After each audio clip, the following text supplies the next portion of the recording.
by GAC Motors, and definitely buying a car now is so expensive with the Naira, their volatility, making cars really expensive at this point. So it'd be great to take advantage of such platforms. Now, let's get on with our first conversation now. We're talking cybersecurity, as smishing attacks have been growing in recent years. I'm sure you've heard of phishing. So now there's smishing, which is SMS part of that. So we've seen about 8.7% of individuals and corporate users affected by phishing attacks on their devices, and 7% of Nigerian computer users fell for phishing attacks in 2022. To help us understand these terms like phishing and smishing, we have Shola Adekoye now, founder Open Innovation Access, join us via Zoom. Great to have you on the show. Good morning. Good morning to you. Thanks for having me. So quite interesting words, terms, what shall I call it there, phishing, vishing, and all under cyber attacks. And it's getting quite, rampant these days. Help us understand, why and, all these terms. Yeah, sure. So smishing is a term coined from phishing. So phishing is what everyone, or many people may already be familiar with, which is just when a malicious attack is launched on someone's computer via email, and usually through a link, and someone clicks on the link, and then the attacker takes over their digital life. Smishing, with the increase in the use of mobile technology in Nigeria and in Africa, 85% of all phishing attacks are now done via SMS, because the attackers have also gotten smarter. They've also realized that, well, people are launching a lot of antivirus on their computers, so antivirus can alert them. People are now a lot smarter they've made lifestyle changes, but not many people are aware of attacks launched through SMS. So which may lower the barrier of protection there. So they launch the attacks via SMS by sending maybe a link to your phone, and it's often disguised, obviously. So it might be disguised as your bank, and as you see that, one might think, well, SMS, non-threatening, and you click on the link, and then it launches the same attacks with the same potency as phishing attack via email. But it's growing because 85% of all attacks now, phishing attacks, are done via SMS because of the increase in mobile technology use in Nigeria and also in Africa. So definitely, I've become, very sensitive, about clicking, links, that from people that I do not know. So is there a risk of, if I get a link from, somebody that I know, is there some kind of risk also, with that? Is it just from unknown people that you have the risk, or do you have risk from also known people on your contacts? Yeah, sure. So, I mean, you're a very smart person, obviously, and you've taken some measures to protect yourself. But just imagine if that same text were disguised as your bank, and you're busy, or you don't have the time, or just don't even have the awareness about disguising, this sort of attacks. So the text comes through your phone. You see that it's from your bank. It's non-threatening. Obviously, you see that your bank, so you click on it. But it's disguised to take you to a different server where the attack might be launched. So the level of disguise is also increased. So it's not just from who you know or who you don't know. It's just being careful in general about, links or SMSs or messages that we receive. So a little bit of lifestyle change there, and a little bit of, more care has to be taken to protect one altogether. Really. Right. What is the current state of, our infrastructure in Nigeria today? How exposed are we? Very exposed, actually. I first want to commend the federal government, obviously, for the cybersecurity policy and strategy. Nigeria is one of the handful of countries that, have implemented this. But even with that, there's still a lot of exposure. Think about, policies at the federal government level. How does that translate at the individual level? What does that mean for me? What does that mean for you at the individual level? I'm a guy just walking down the street. I know nothing about, these policies. I know nothing about, smishing attack, phishing attacks. A link just comes through and I just click on it. So the level of exposure is still very, very, very high because the awareness is still very low. Not many people are aware. If you think about this, you can imagine every single year, Africa loses about $4 billion. I mean, to put that in real perspective, that's about 1% of Nigeria's GDP that's lost through these attacks. If we had adequate infrastructure, I mean, it might reduce that. It might not reduce that because even the most advanced countries are exposed. So it's just that our level of exposure is even higher because it's never been a problem for us. It's growing now because of the increase in, e-commerce use, online transaction processing, increase in mobile technology. So the more we get on the internet, the more exposed we get. And obviously, recently, you see how with the situation that happened in Nigeria, with everyone's logging into their banking transaction to do banking transactions or financial transactions, it even increases exposure. And I was just, if you look at the election, the presidential election that just occurred in February as well, within 4 days, within about 4 days, about 12 million attacks. Luckily, not successful. But just imagine 12 million attacks in just the space of 4 days. On election day, 7 million attacks.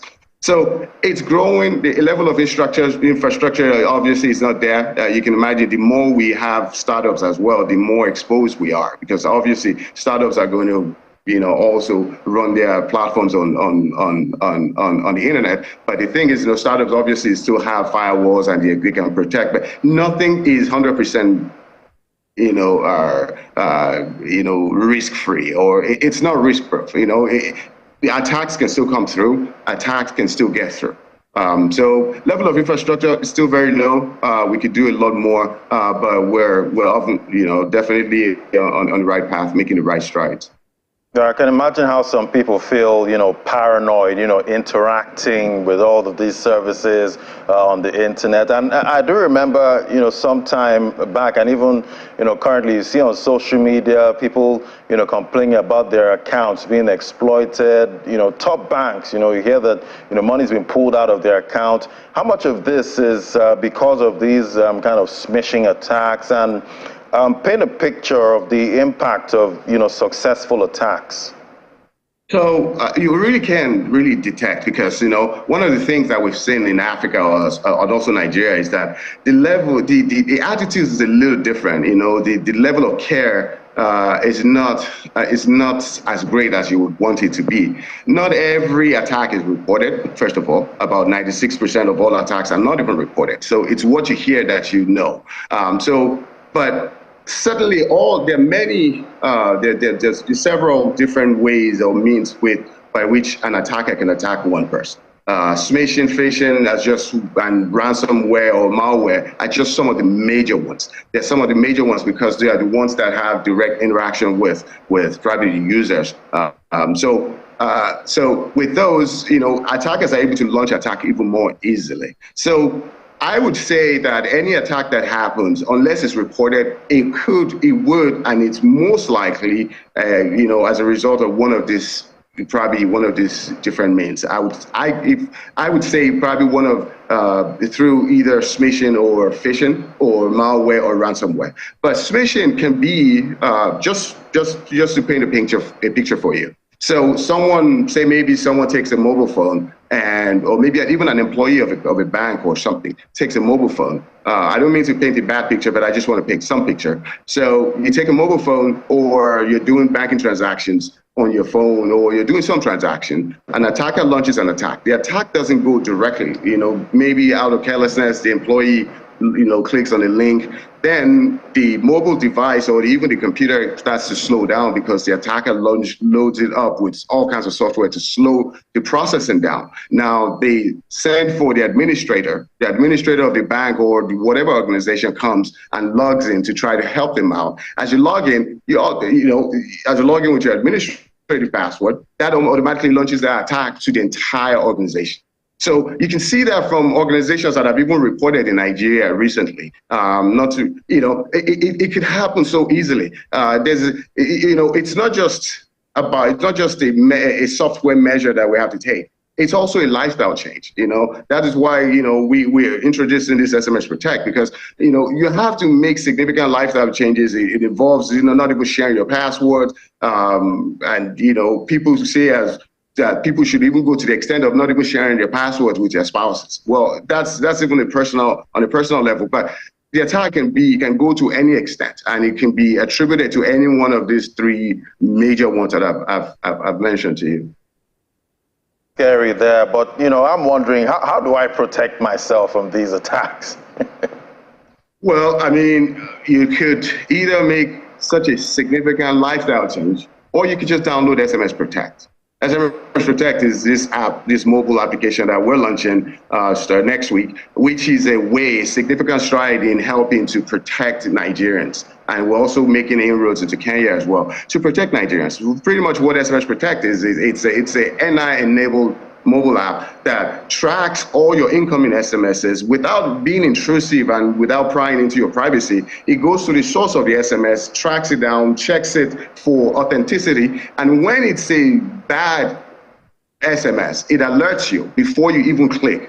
It's designed to process so fast. That's why it doesn't spend time reading your messages. It just goes right to the source. As soon as an SMS comes to your phone, it sees it immediately. It reads it.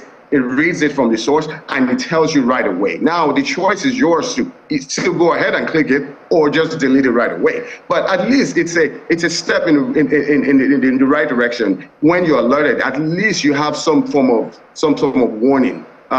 It's some form of warning. Or you can make significant lifestyle changes by not even sharing your password with your spouses, which could even cause a whole different problem on its own. So SMS Protect is a mobile app that you can download from the Play Store starting next week. I want to say starting next week, Wednesday. And you can download that. It goes on your phone. It's not invasive. It's not intrusive. It just sits in the background and monitors your mobile phone and all your incoming SMSs. The way to think about SMS Protect will be you have a gate man that's our gatekeeper at your house. Doesn't know what's going on inside your house, but it's at the door to keep bad guys out and let good guys in. So that's what SMS Protect does. I'm just imagining, trying to explain to my wife that I'm sorry, I can't give you my password because I don't want them to, the bad guys to get it from you. Yeah, that might cause a little friction. That might go well. I don't know. I didn't want to imagine that telling my wife that, well, I'm sorry, I really can't share my password with you anymore because because the bad guys are out there. Yeah, but exactly. I guess SMS Protect can take care of that. But what's the cost for the application? Because I know when I check on the app stores, Apple, there's a cost to getting some of these applications. Is it free to get SMS Protect?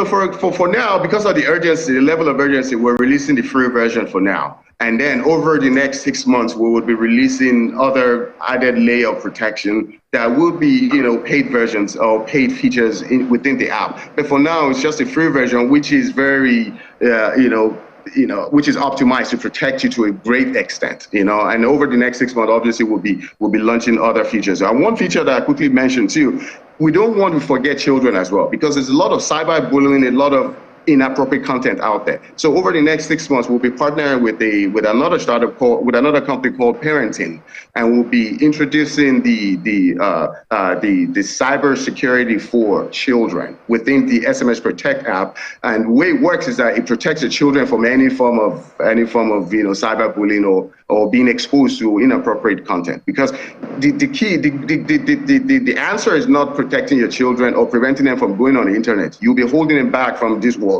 Everything, all the learning and development is done online. So don't hold them back from going online. Or the answer is also not discipline them excessively, because it might even push a child to start being secretive about what they do. So SMS Protect over the next 6 months will be introducing that as a feature as well. But there are many other features I will be introducing over the next 6 months to continue to add protection. And then the AI within the app as well continues to learn by itself and continues to learn new patterns, new ways that these people launch attacks, and continues to protect you. So it only gets better from here.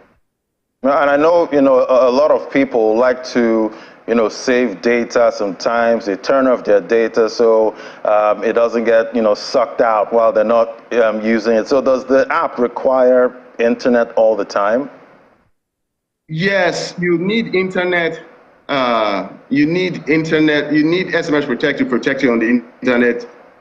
To protect you on the internet. So it needs internet to be able to protect you on the internet.